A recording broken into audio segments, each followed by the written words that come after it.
Alright. You thought we were done? Not even close.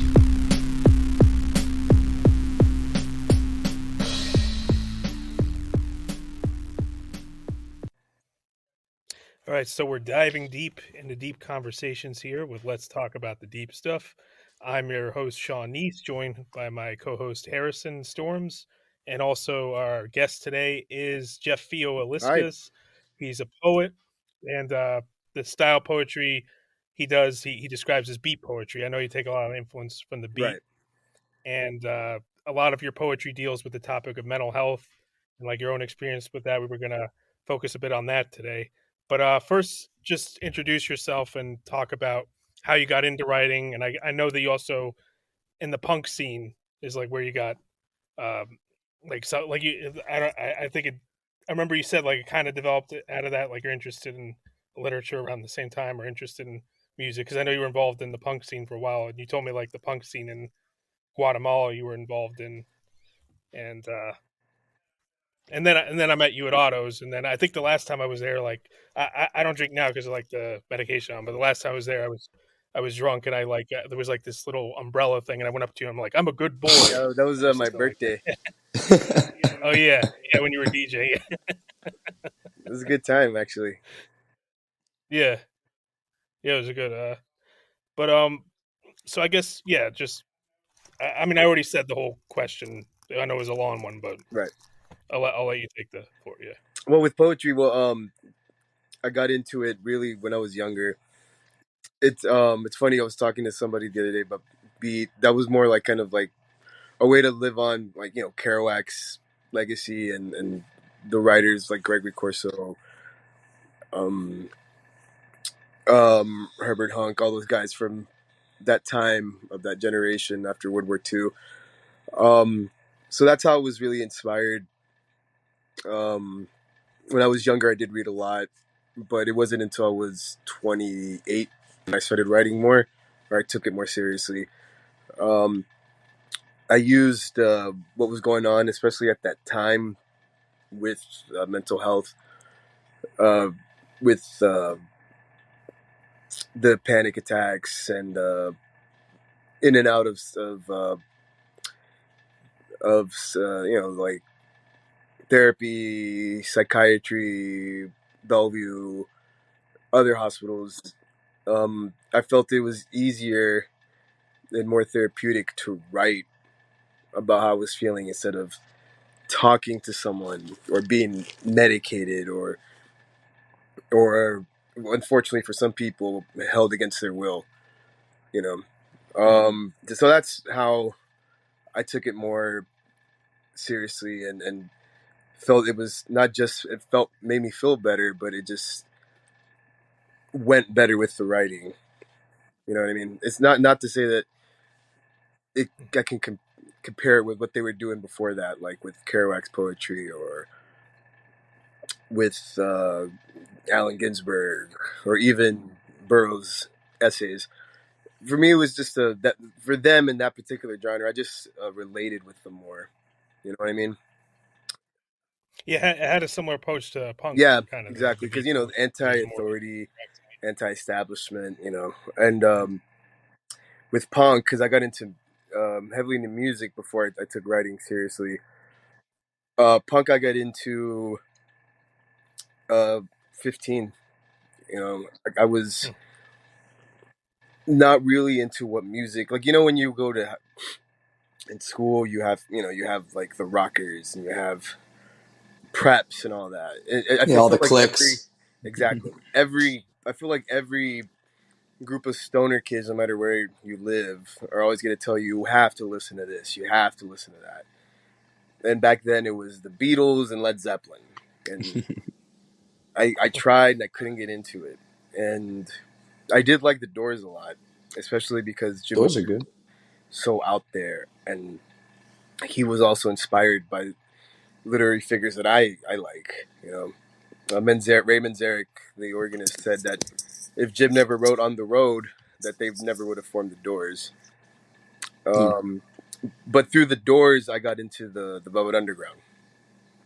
And Oh, nice. through the Velvet Underground, I got into Iggy Pop, and from Iggy Pop, I got Oh, into yeah, he's David great. Bowie, and especially through Lou Reed and Iggy Pop, I got more into the history of what was going on the Bowery back in the 70s with CBGBs, the Ramones, Talking Heads, and then across the pond with the Sex Pistols and the Clash, Susie and the Banshees, and then what came after that with post-punk, I guess, Joy Division, The Cure, and then of course with Oi, street punk, and two-tone and ska, which goes more towards like skinhead.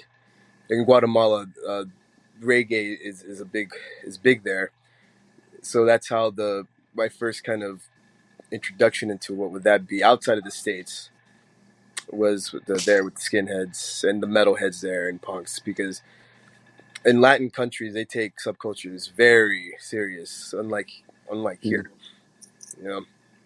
So there, it's to see a group of like that, it's cool to see how it inspired them more as opposed to us here That in is the cool. States. That's where you originally were you originally born in Guatemala and then No, moved I here? was actually born in East Los Angeles. Oh, wow. Huh. Oh, you just Yeah, went there to East like LA. connect with family, relatives. Like, Yeah, my family's from Guatemala. So my mom is from Shela and my dad is from Capital.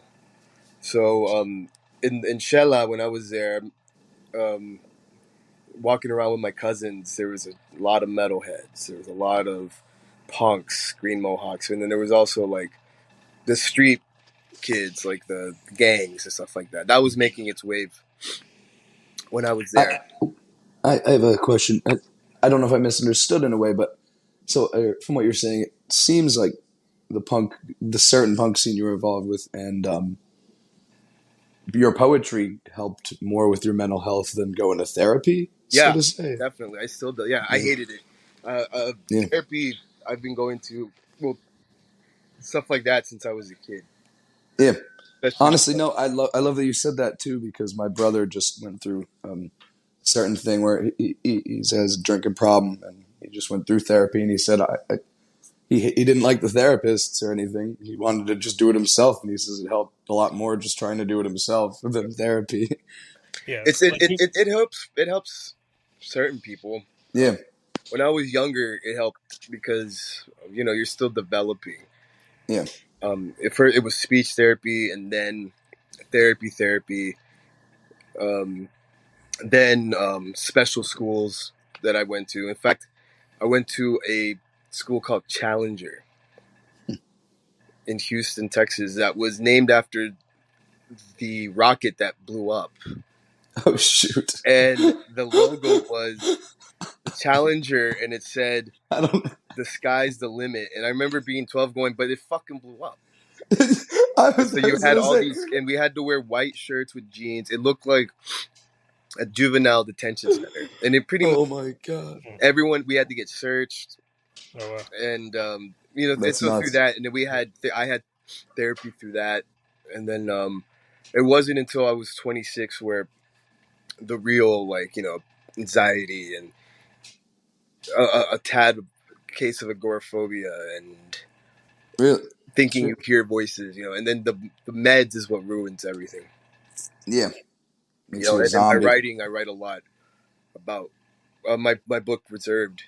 My third book of poems is mostly just about mental health, and I a lot of the poems are titled after meds that I've been on, and Wow.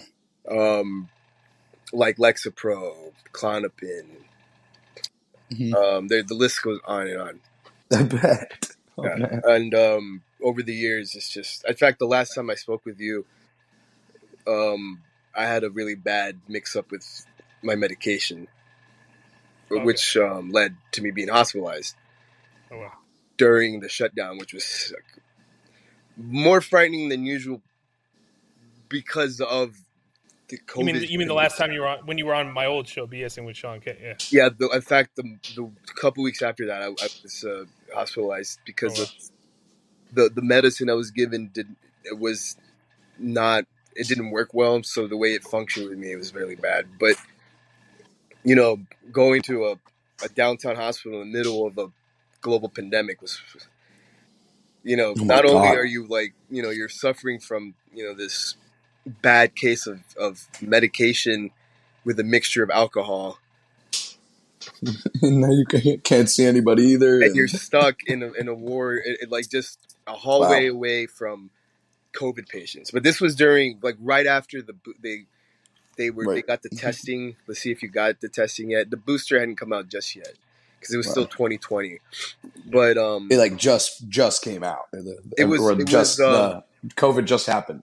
6 months Sorry. after the shutdown. Wow. 6 months Oof. in, so that was a little nerve wracking, and the effects of it afterwards. It really wasn't. That was September until they fixed my medication.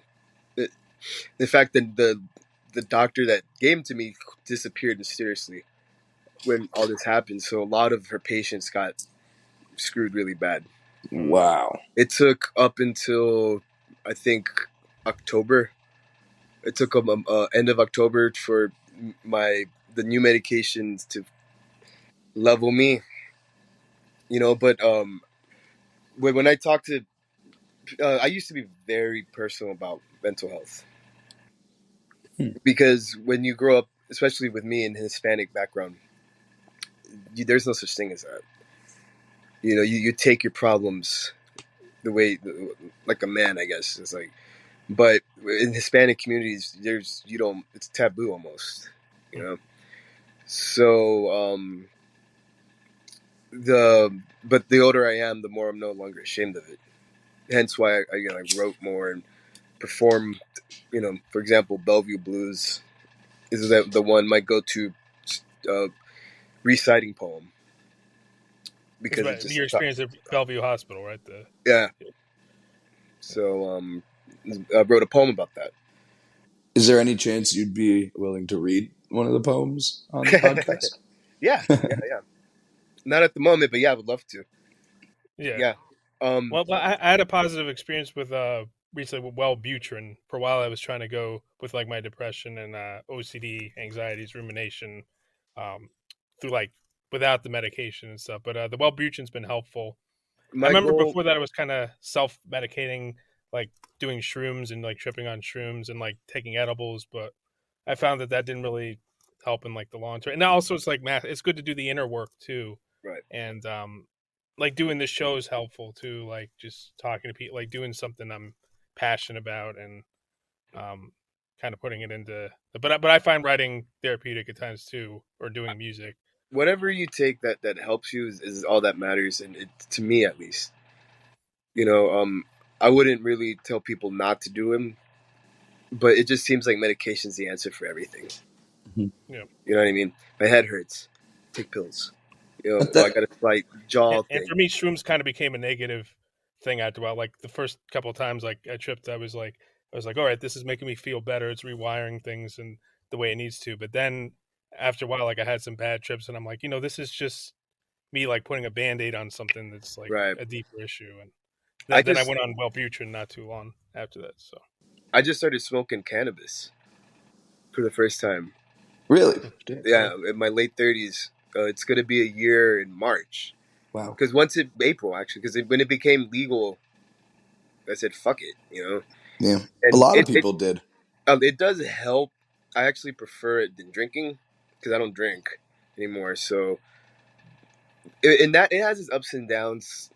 Marijuana. Sometimes I feel like the high is too short. Uh, the coughing I'm never get used to. If that's kind of why I preferred edibles, like when I did it. But then like edibles is stronger I I, should b- than try that regular high, too. so then it's I'm like being open minded. I yeah. believe if you want something that lasts longer, you can choose like Delta 8 or something because I'm I pretty. should try that. I have a high tolerance. Yeah, no, Delta 8's a longer lasting form, pretty much. That has certain terpenes, I believe it's called, that last longer. And CBD can be helpful just for like the anxiety and the I like tried the, it that doesn't get you high, but yeah. before the pandemic, and I just noticed it didn't help. And with when you suffer from stuff like that, what a lot of people don't know, because when you see commercials, hi, I suffer from anxiety, or if you watch a film where the person's shaking, it's not like that at It's all. usually just an Anxiety, actor doing it anyway. anxiety is like when I used to get panic attacks daily in 2010. I used to get them when Wow. I'd wake up. I'd get them in the shower. It was hard to shower. And I panic would get attacks are them like in the actually train. really bad.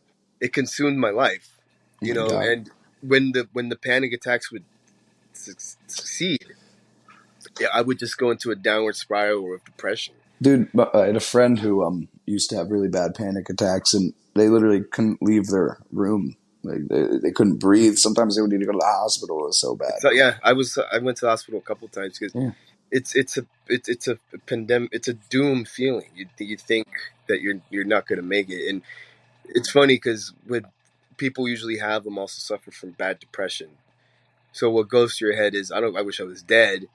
And then when you get that panic attack, it feels like you're dying. All of a sudden, you want to live.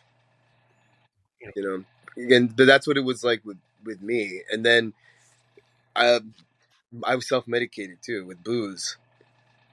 And then the problem was because with me, like I said, I have a high tolerance. It just the more I had to drink. If I had 2 panic attacks that day, I had to drink twice as harder just to make sure I can go to sleep. And then you're drinking on the antidepressants, And something taking the else to mix it. medication Well, at the yeah. same time. And I did that for years. And uh, it came up with a lot of good poems, but in the long run, a lot of stupid things could have happened to me.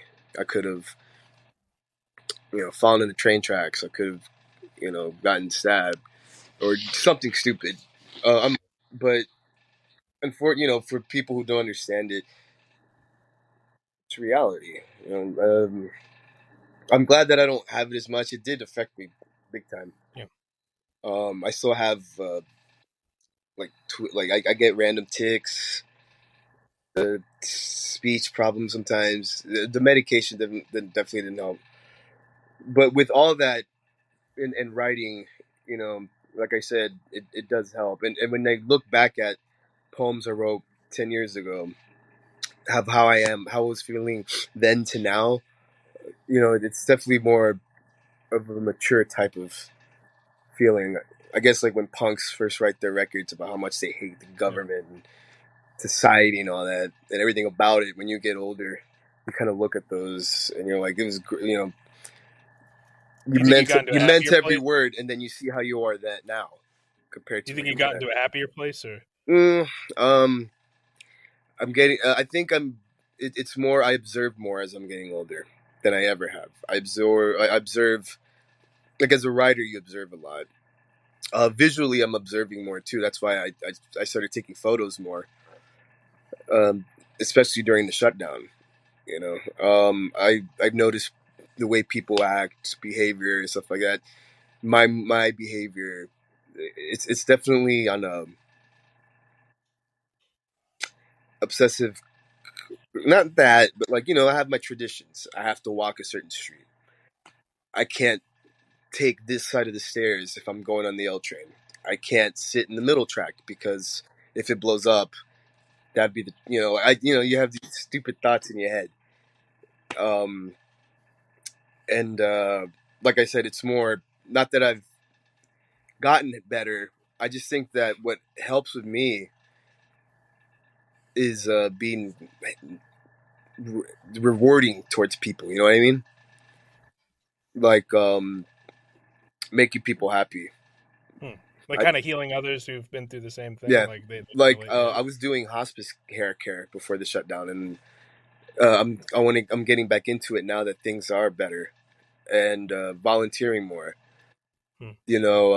Like at the Bowery Mission, I was there a couple weeks ago to donate because I know the feeling of being on homeless. But stuff like that definitely has helped me more than medication. It just making someone feel good about themselves can go a fucking long way. Absolutely. Yeah, I've actually had that experience at my job, like a couple occasions. Like I have OCD myself, and I was going to mention a little bit about that, but there was a woman that like called the office, and she had like a really severe OCD, and she was like irritating everybody with like asking the same question again and again. And I remember I like just told a joke or like I said something funny, and like I was getting her to laugh and like and all that. But I realized that kind of like made her day because like a lot of people were just like frustrated with her, but like I was talking to her like a person. And I think she appreciated that. And I remember there was like another time there was like an older woman like saying, "Oh, I don't want to go on," and I was like, "Oh, the world's brighter with you in it." And like I said something, just like there's been a couple of cases like that at my job where it felt like rewarding and it kind of made me feel better too. I feel that can go. That's better than therapy, because for therapy, you're going to therapy to fix your problem. And with my experience with therapy, there was never a problem to fix. It was for them. It was always, well, in the next session, we're gonna dive deep into what you're thinking. It's like you've been saying that since I was fucking 8. Yeah.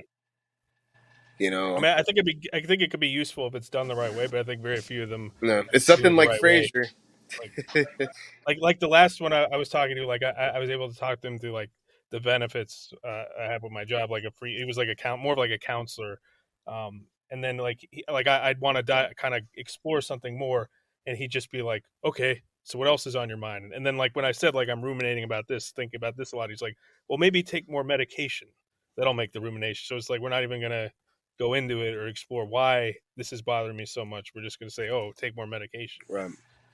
Yeah. I mean, with my writing, I mean, the beats didn't really go towards like mental health. I mean, they wrote more about their adventures and especially in the city, and with Jack driving across country, and Burroughs on his heroin escapade. I mean, it was the revolution that they had for themselves. It's that small group that exploded. For me, like I said, being inspired by that, but then taking my own personal issues with mental health and with my admiration for punk and for other subcultures, God, skinhead, bringing that in there. You don't meet many skinheads who also recite poems unless there's a band backing them up, because that's poetry's kind of a soft thing, right? You know what I mean? But when you think about it, all these punk bands and rappers, I mean, that's all what they're spewing is poetry. I just don't. I do it with snaps, not with the band behind me. But it's I like using those references too, where people can relate. The lonely, beaten skin or punk. You know what I mean? Yeah. Hmm. Yeah, that's a rewarding thing too. Like when I remember with a recent newsletter, I talked about like kind of my own journey of self actualization a bit, and a lot of people told me, "Oh, that I really related to that. I liked it." Like, and I wasn't even like thinking that necessarily people would relate or anything, but then they do, and then that kind of gives a rewarding. Right. But which Yeah. brings us back to punk. I mean, that's what made punk so special for me. At the age I was, I feel like when whoever is 15, that's kind of when, once you discover something that you're going to be passionate about, it sticks with you. I mean, music was that. I always had music, but there was something about punk, and I think what made it so, why I liked it so much, is that it catered to people who, the rejects of society, but not just society, the rejects of what society thinks is wrong. You know what I mean? When you get Absolutely. into punk and you're not from like the suburbs, where a lot, let's face it, a lot of punks, skins, any subculture is something that is founded in outside of city.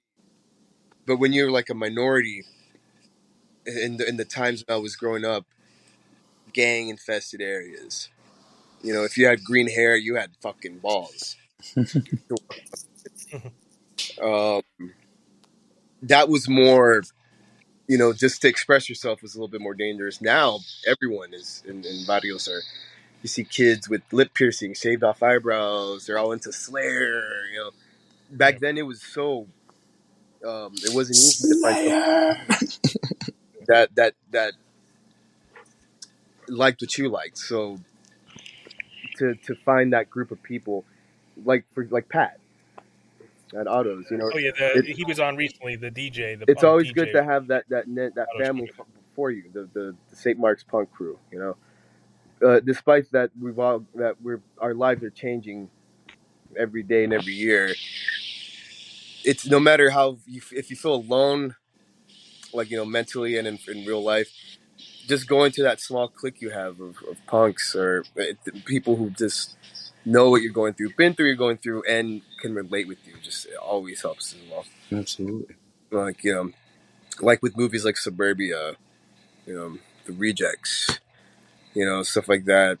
You have that clique, Yeah. and you always defend yourself. And there's always that one person in your clique that's always good at that has their position in that crew.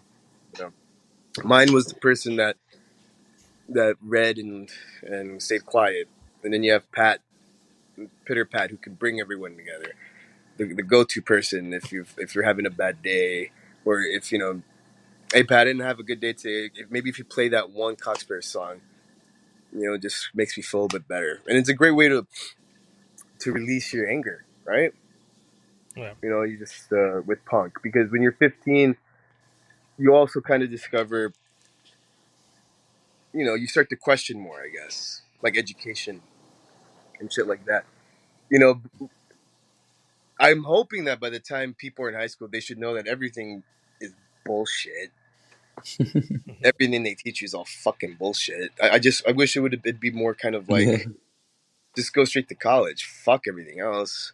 Yeah. But I remember because I was so quiet for years until I discovered punk, where teachers would bring up something about, I don't know, we have to do things this way in society because that's the way it is, and I would be like, but why though? Yeah. Like when I was that age, it was also kind of like get the gay community was also kind of like really the beginning of it being really under attack um in the media more after the AIDS epidemic. Hmm. So there was I had a lot of friends who were gay, and I knew lesbians back then. So I never thought it was weird. And that was and in punk, that was also the acceptance of sexuality.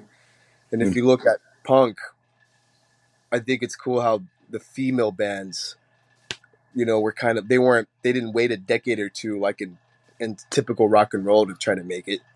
You had the Slits, you had the Runaways, Susie and the Banshees, the Raincoats. They all came out at the exact same time when the male bands were coming out. Patti Smith, the B-52. So that's what's cool. That punk helped bring a feminine touch to society, a male dominated Yeah. genre as well. You're absolutely right. You know, I wish that there was more like oi fronted, like female fronted oi bands. You know, um, there's what Jenny Wu. I'm not a big fan of her music, but she's got, she's doing something right because she's a Canadian skinhead that when she first came out, she would play an acoustic guitar. And back, who plays that? But then again, Yeah. I recite poetry. Who recites if you're boots and braces?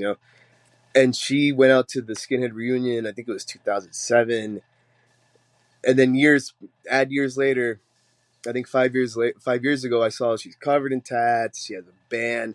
She gets trolled nonstop, but at least she's doing it. I can't say that I don't know her personally. I bet if I was to meet her personally, she's fucking cool. But at least she's doing something that no one's doing Yeah. yet in that genre. That is awesome. Yeah. That is Which cool. is Yeah. I think there should be more female oi bands. I think there should be more female MCs, Mhm. and with punk too. Yeah. Like just why I like Bikini Kill so much.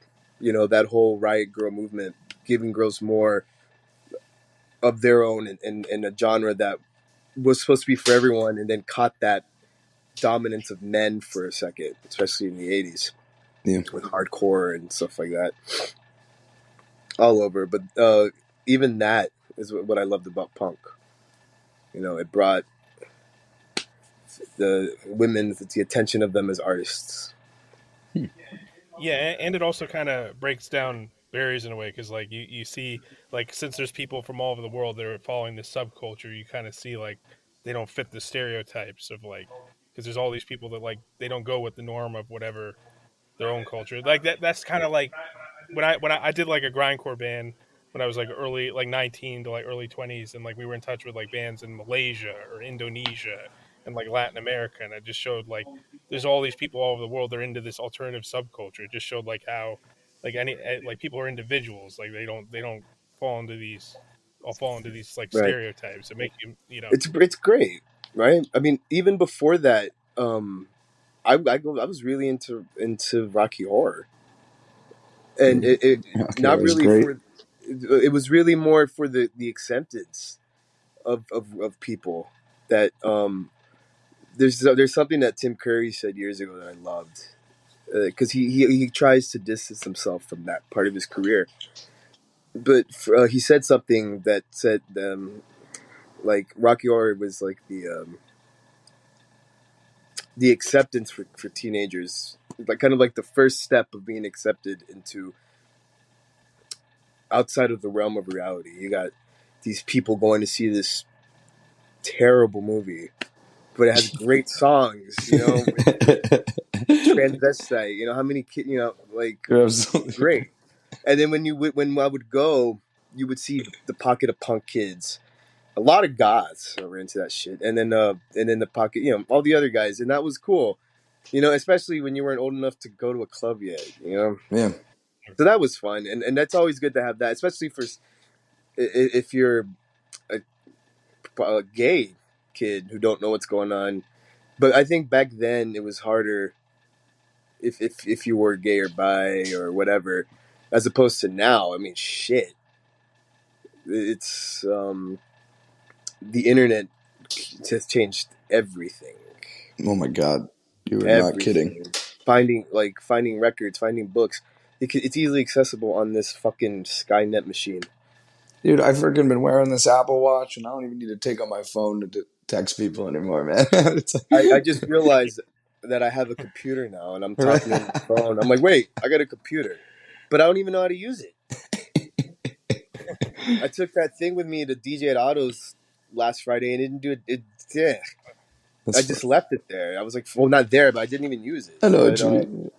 back then, especially if You did it the old school way, like you had the turntable and stuff, or no, I don't know. No, I took my computer thinking, oh, I'm gonna be modern, and I just ended up back on my CDs and phone. But back then, there was something more special about finding stuff on your own, like books and groups, like just communities, walk into a bookstore or record because you had store to and like go look. out and look for it. Yeah, Where now it's easily accessible.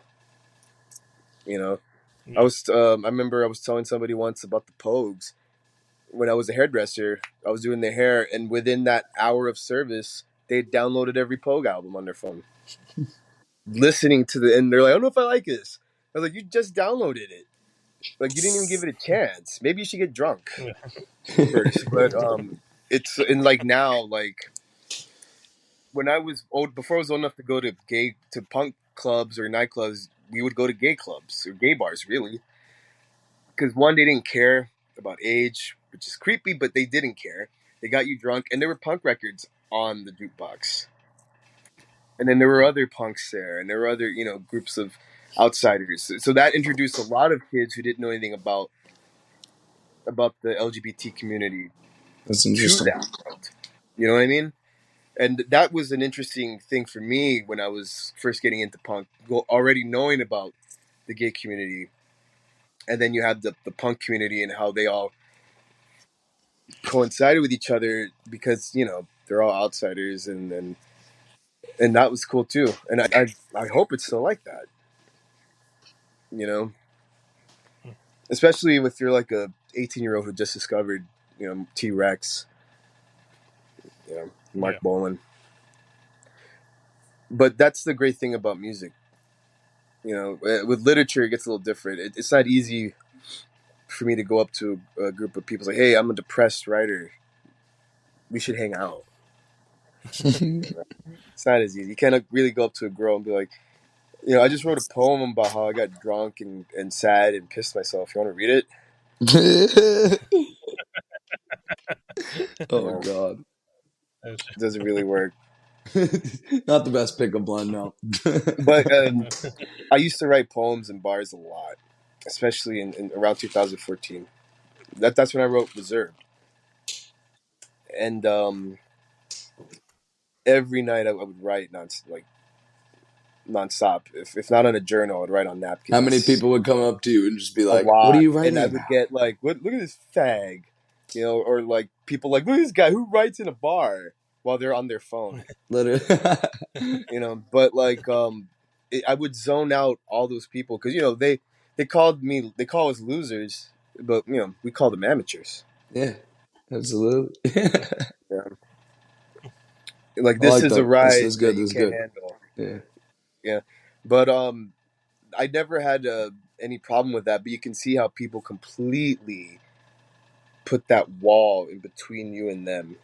Mm-hmm. If there's a guy sitting by himself writing in a bar, he has to be the one that's going to lace your drink. If there's a guy sitting next to you and he's minding his own business, he's the creep. Put that wall. Mm-hmm. But the whole time, it's probably that guy who won't shut the fuck up about how many points he got in his we know You're a pretty good absolutely right. March example of Madness. that. I love Yeah. that. I love that. You're absolutely So, right. like, it's also a be judgmental-ish as well. Like for me, I'm writing about, I can't shower because I'm afraid I'm gonna die in the shower, and I'm writing it at a bar, and I'm in the verge of tears writing it, and I'm surrounded by these people who have no idea what I'm going through, Mhm. and yet I'm hearing about how I'm overhearing their stories. Oh my god, I'm crazy. Do you know that? And I'm thinking in my head, I haven't showered in a week because I'm afraid to. Oh, freaking Joe Burrow didn't score me any fantasy points You this know? week. Yeah, or I'm afraid to brush my teeth because I'm afraid I might choke on the foam. Right. I'm afraid to. I remember when I first moved into my own apartment, it would take me 3 to 5 minutes to get out of my door because I would have to look through the peephole to make sure no one Damn. was there. It's just that bizarre insecurity that we all have. Yeah, It everyone is, has their own. and being in as New Yorkers, you can't really hide your insecurities. Mhm. And I think something that we all learned through this tragedy, good and bad. Good is New Yorkers will always prevail, Everyone no matter always will. how hard it's going to be for us. It might take time, but we still are always going to be up front Yeah. before anybody. I think matters who you are. You can't just put it in the aspect of saying New Yorkers. I think everyone will as long as they continue to Oh try yeah, for everybody themselves. has. But for us, I think it was important how at 7 o'clock we were all praising our first responders and stuff like that. Yeah, There's no city like that, you're But right. You're absolutely right. at the same time, Yeah. I think the pandemic showed other people's true colors. Yeah. But it also, I mean, I don't know how many people are going to therapy now because of all this. Damn. You know what I mean? But I know one thing, Yeah. because of the pandemic, a lot of the meds I was on, I'm no longer on because they had to stop giving them to patients. Yeah, they were out of a lot of stuff too. They're not getting And shipments.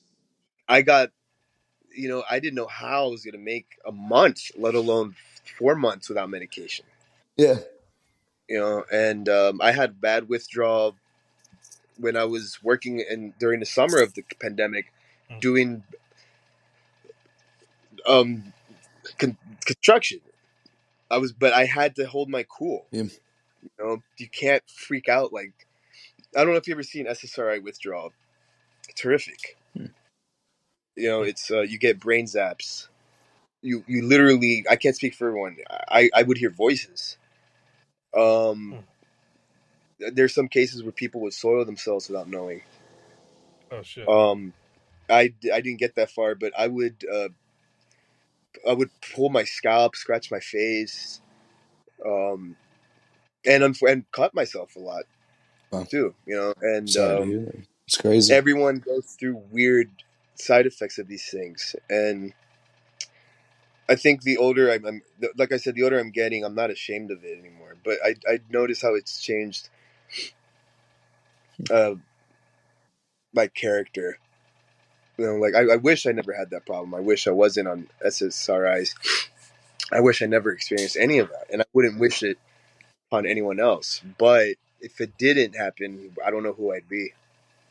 It's an unfortunate kind of like love-hate relationship, right? Because you Yeah. got to find Do you feel like something that inspires you. We're not all here just to work. for the system. You know, we're humans. We have to have some sort of creative outlet because we have to express ourselves, be it with art, music, culture, sex, sports. We have to. But the way I'm doing it with mental health, I mean, I'm not trying to have people feel sorry for me. I don't care about that at all.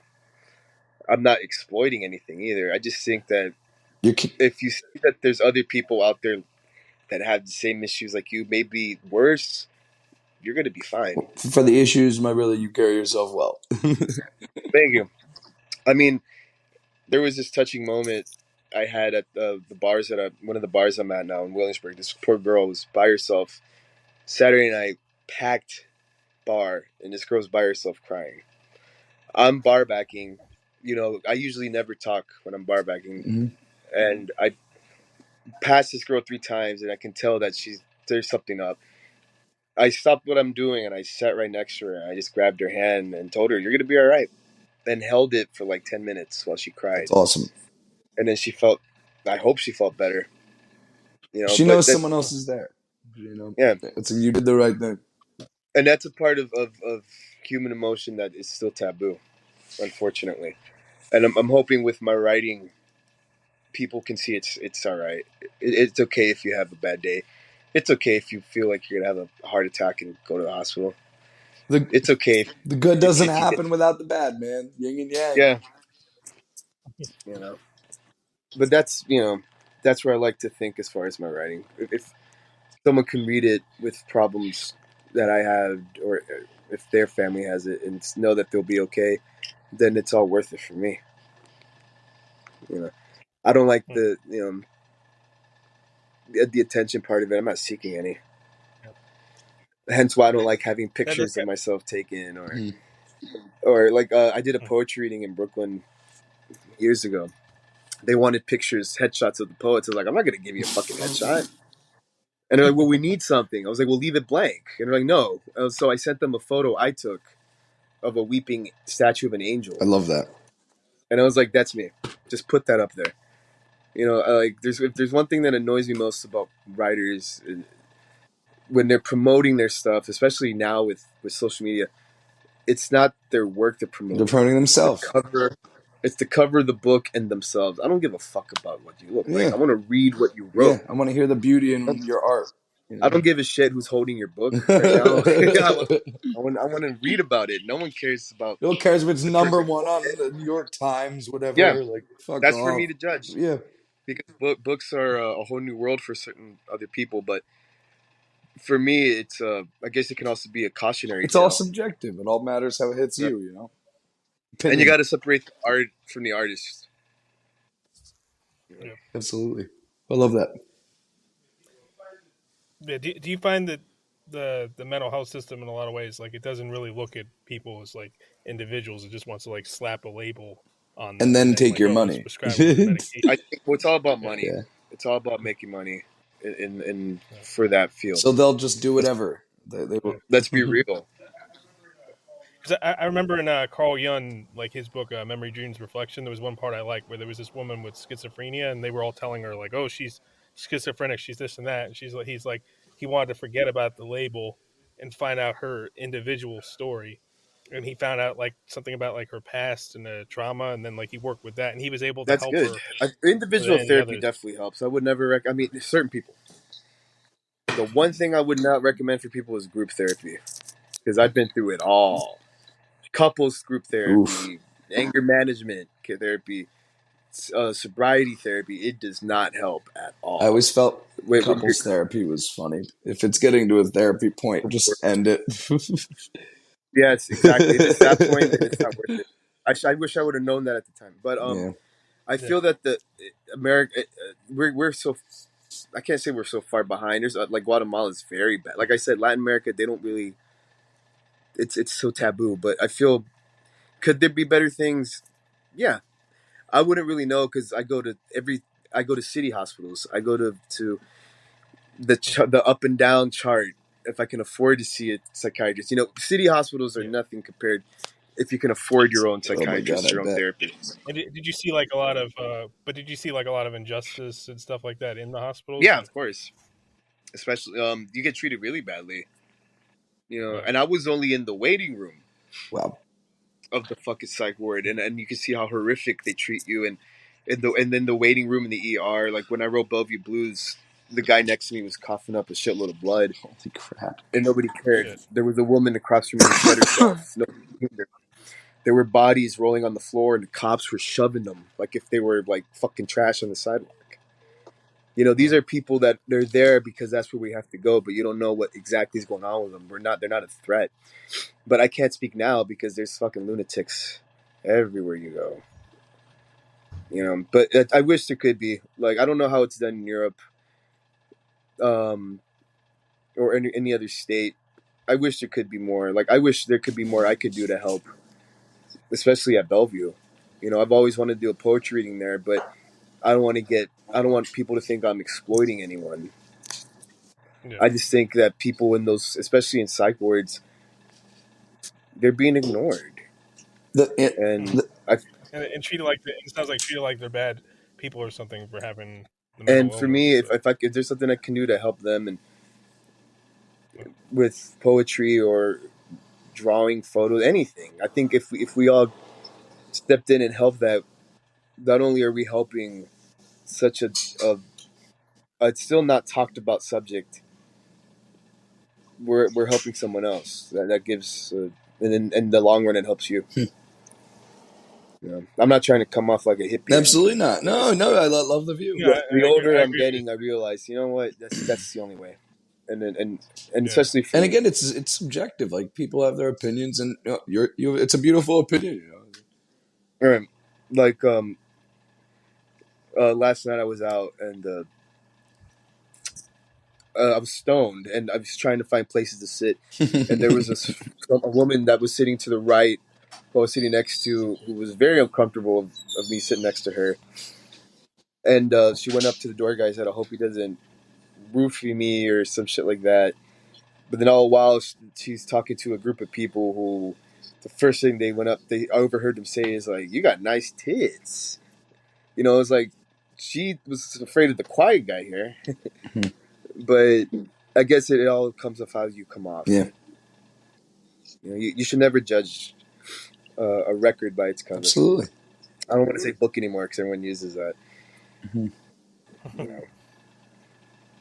You don't want to buy that Velvet Underground first record thinking it's only going to be about bananas to make you go bananas. You know what I mean? Right? Literally. That's good. That's good. They kind of don't treat people. They don't treat mental illness the same way they do other No, illness. Like no. when they're treating people with mental illness that way in the hospital, it's pretty much like, oh, you're pushing around a cancer I patient, feel or you're like if pushing around we someone. focus more on the way we treat people who need sobriety, the way we do in mental patients, I think that would probably go a long way. Because the whole reason why I became an addict was because of my mental health issues. Because I couldn't get into hospitals. Because I couldn't get medication. Because I didn't know how to get help. I was only 26 My age at the time. now. I didn't get any real on the book, we're going to see you this day, don't have to pay for it, until I was 30. So that year from 26 to 29 was extremely hard to be on and off meds, to find like even Klonopin. That's where the drinking hit hard, and other things, other types of drugs. But I feel if people see that, a lot of the reason why a lot of people become addicts is not really a choice they do. It has a lot to do with mental health, a lot. Mhm.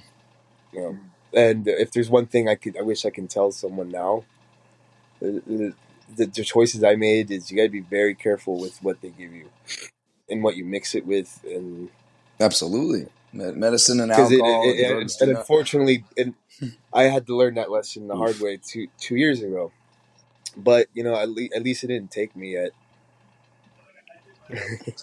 Yeah, like I did my research like on Wellbutrin before I actually like told my doctor that's what I wanted to, because like I saw like out of the ones and the side effects, that was the one that I thought like would seem like the best option for Right. me and stuff. So it's good to like research But for yourself. I mean, if you, another thing as far as writing, I think not only what really gets me going, as far as what motivates me, it's not really more than just the surroundings, what's going on in my head, the adventures I have, the drinking, the drugs.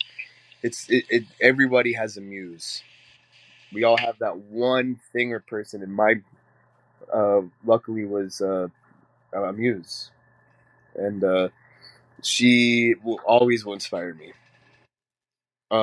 When I was in outpatient rehab at Mount Sinai, they would tell you write 3 things that motivate you, and always have that on you. So when you get that, when you're dodging for a hit or you're dodging for booze, you just pick that card up. And I would write Alice Muse, who was my biggest to not only write but to go on. And that's another story we could talk about. But you wanted to hear a poem. yeah, I wrote. This is from Reserved. It's my book Reserved. It's called "For You the World," and I wrote it. It's based off of an actual conversation, but it was just too perfect to not put down on book. So it goes, "For you the world." As I write my poem for the day, I realize you have something that belongs to me, my heart, but it's too tender to give back, so keep it. I still have my words to bandage my soul. Fiend. Yeah. Love that. And that's, you can snap. That's I what like. people Hell need yeah, to man. hear. It's gorgeous. But yeah, thank you.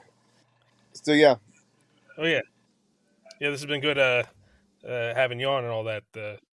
thank you. I always enjoy it, man. I hope to see you out more. Oh yeah, yeah. Well, I'm trying to stay away from the drinking because of like the new medication. Hey, And all man. that, but I know they got I'm the non-alcoholic. only. Sometimes Yeah. sometimes I like having another sober person hang out with me. All right. Oh, you quit. So you don't drink either when you go to the. Yeah, Yeah, I've gone maybe a I'll check year. out Otto's one day, like when you go there. Then we can both. Yeah, I'm DJing on So, Friday. This nice. upcoming Friday, they're having a bunch of punk bands. Oh, You, maybe you we'll too, check it man. out then. I want to Harrison, check. you should come by. Hell yeah. Yeah. I hope I get to Theo, it was meet you awesome too, meeting Harrison, you, someday. brother. Hell Thank yeah. you, I would guys. love John, to hear it's a you pleasure, man. DJ. It always is. Yeah, man. Likewise. All right, you guys have a good day. You too. Hell yeah, brother. Cheers. You as well. Hell yeah, that was the episode, man. Hell yeah. That was Let's Talk About the Deep Stuff. And I found that insightful, didn't you? No, that was a nice episode. Yeah, to get into the mental health and like how like the art and like the stuff he was doing was more therapeutic. Yeah. In a way, like. No, absolutely. It was interesting to see how the scene he was in helped more with his issues. Yeah. I find that too, like when I do things for others or like I'm doing something that gives value to others, like that. Even like learning about someone, learning their story, that kind of gets me off of myself. Or I see this something I said, like when I wrote that newsletter and people were like, they related and stuff. Like I wrote it because of like some stuff that were like negative experiences and thoughts, but like a lot, I got more responses to that than any other newsletter I did, like for BSing or anything. Absolutely. That's the point of the show. Let's talk about the deep stuff. Hear everyone's thoughts and opinions on things, and only learn and grow from them. You know. Exactly. Yeah. Yeah, and I feel like it's kind of like I like the direction it is because like with BSing it was more like I'd have the guests and kind of bring them out, but this is like both. It's like bringing them out and like putting more of myself and like now Creating something new. Hell yeah. Let's talk about the deep stuff. Oh yeah. And we're on TikTok, Spotify. Well, I mean that's like the platform where you listen, but yeah, there's the Instagram, Facebook, social media. My SoundCloud rapping career, I'm absolutely kidding. I'm not a SoundCloud rapper. Yeah, and then we got a social media manager now, Denise. Yes, welcome to Denise. Yeah, and she named the TikTok something. She accidentally named the TikTok while we're all having a meeting and couldn't change it. I believe it was something about something Big Daddy. It was funny and comical. Yeah. And then eventually switched it back to Let's Talk. Yes. But anyway, we'll have more episodes coming soon, so stay tuned.